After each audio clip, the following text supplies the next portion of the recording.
बिहार चुनाव 2025 के समीकरणों में मुकेश साहनी का नाम एक बड़े गेम चेंजर की तरह उभर रहा है।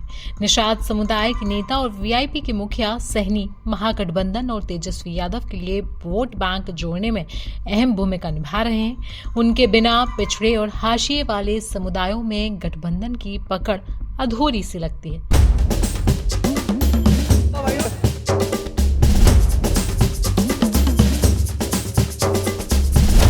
गरीब परिवार से उठकर राजनीतिक मंच पर पहुंचने वाले सहनी ने न सिर्फ अपनी पार्टी को मजबूत किया बल्कि बिहार के चुनावी नक्शे पर भी अपनी पहचान जोड़ी है।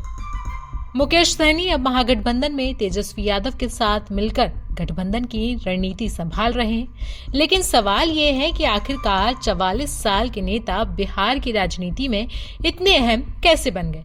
इसका जवाब है उनकी जातीय पकड़ और गांव-गांव तक फैली ताकत।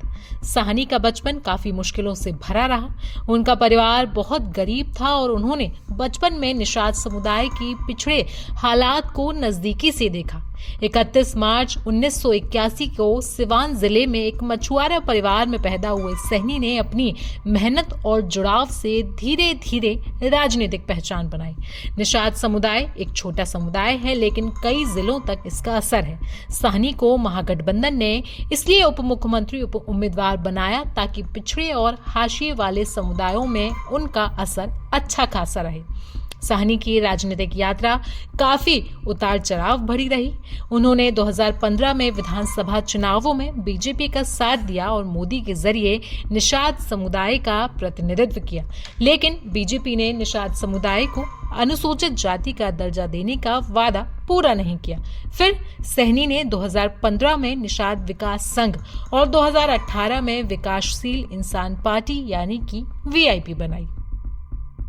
वीआईपी ने 2019 के लोकसभा चुनावों में महागठबंधन के साथ मिलकर कोशिश की लेकिन कोई सीट नहीं जीत पाई। 2020 में सहनी एनडीए में शामिल हुए, 4 सीटों पर चुनाव लड़े और बिहार के पशुपालन व मत्स्य पालन मंत्री भी बने और उसके बाद मार्च 2022 में उन्हें उस पद से हटा दिया गया। साहनी का चुनावी असर बड़ा तो नहीं है लेकिन वोटरों पर उनका प्रभाव काफी ज्यादा है। निषाद समुदाय बिहार की जनसंख्या का सिर्फ 2.5% है और वीआईपी सिर्फ 15 सीटों पर चुनाव लड़ती है। फिर भी सहनी महागठबंधन के लिए काफी ज्यादा अहम है। मालूम हो कि सहनी निषाद समुदाय के 20 से ज्यादा उप समुदायों का प्रतिनिधित्व करते हैं जिनमें मलास भी शामिल हैं। उनका पारंपरिक काम नदी और मछली पकड़ने से जुड़ा है।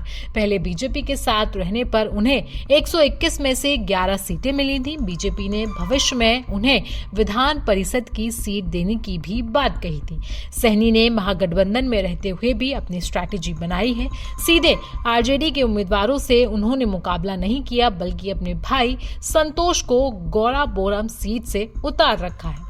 ऐसे में मुकेश सहनी को लेकर आपको ये पूरी कहानी कैसी लगी हमें कमेंट सेक्शन में जरूर बताएं। साथ ही साथ आप हमें ये भी बताएं कि मुकेश सहनी के चुनाव में उतरने से कौन कौन से समीकरण बदल सकते हैं। बाकी बिहार चुनाव की हर अपडेट जानने के लिए बने रहें हमारे साथ। बिहार का वोट युद्ध, अब की बात क्या है मुद्दे, सियासी शतरंज में जाति के मोहरे, किसकी किसके साथ डील, कौन इधर कौन उधर, नए चेहरे बिगाड़ेंगे खेल, क्या है MY समीकरण, बिहार का रण।